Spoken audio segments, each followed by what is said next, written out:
warahmatullahi wabarakatuh. Waalaikumsalam. Alhamdulillah wassalatu wassalamu ala Rasulillah wa ala alihi wa ashabihi wa man tabi'ahu wa bawalah. Al-habaib al-fadil, al-afadil, al-ulama, al-ajilla. Pada kesempatan singkat ini ada 5 poin yang ingin saya sampaikan. Pertama, kuntum khaira ummah, kalian umat terbaik. Bukan karena engkau bolak-balik ke Makkah, bukan karena engkau bangun masjid yang banyak, bukan karena engkau bangun malam, itu semua baik. Tapi kuntum khaira ummah, kamu umat terbaik. Kapan? Ta'muruna bil ma'ruf wa tanhauna 'anil munkar wa tu'minuna billah. Ngajak puasa banyak, ngajak puasa Senin Kamis, ngajak umroh lagi lebih banyak. Tapi yang mengajak amar ma'ruf nahi munkar, FPI, Allahu Akbar. Allahu Akbar. Maka ketika engkau ikut dalam kelompok ini, kau sedang menjadi salah satu dari umat yang terbaik. Yang kedua, bahwa di dalam perbuatan amar ma'ruf nahi munkar tidak bisa sendiri.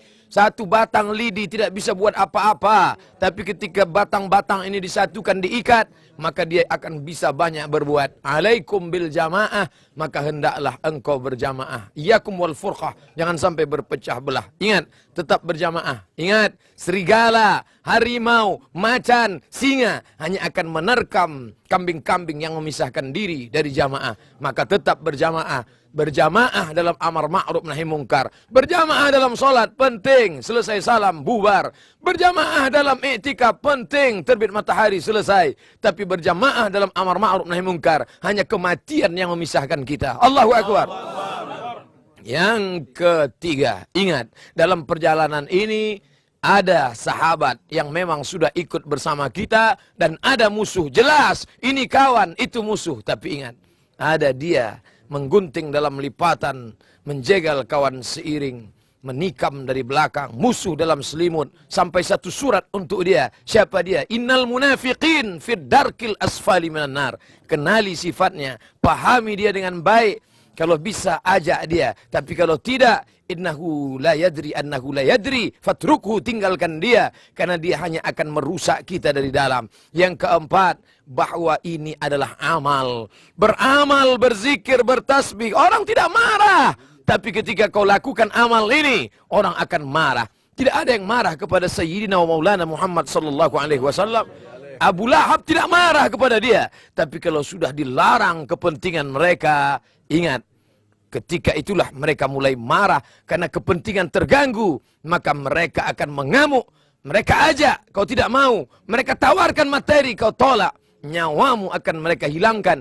Itu sunnah, itu sunanul anbiya, sunanul rusul. Dialami oleh Ibrahim alaihissalam, dialami oleh Musa alaihissalam, dialami oleh Isa alaihissalam, dialami oleh Sayyidina wa Maulana wa Habibuna Muhammad sallallahu alaihi wasallam, dan dialami oleh umat Muhammad sallallahu alaihi wasallam. Yang terakhir, jangan kau takut.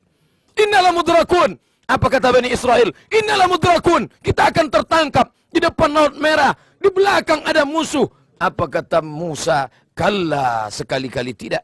Inna ma'iya rabbi sayahdin. Bersamaku ada Allah. Apa kata Abu Bakr As-Siddiq radhiyallahu an?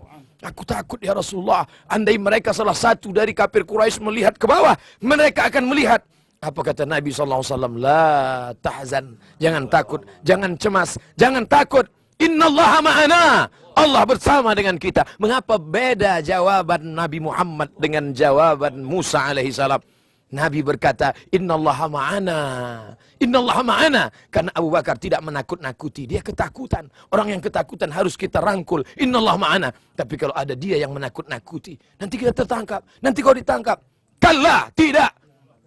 Inna ma'iya rabbi sayahdin. Bersamaku ada Allah, sedangkan bersama engkau hanya ada setan beraka. Allahu Akbar. Allahu Akbar. Terima kasih. Mohon maaf segala kekhilafan. Al-Faqir Abdul Samad, hamba Allah yang dhaif. Terima kasih kepada para habaib. Terima kasih kepada para alim ulama. Terus berjuang. Wassalamualaikum warahmatullahi wabarakatuh. Waalaikumsalam warahmatullahi wabarakatuh.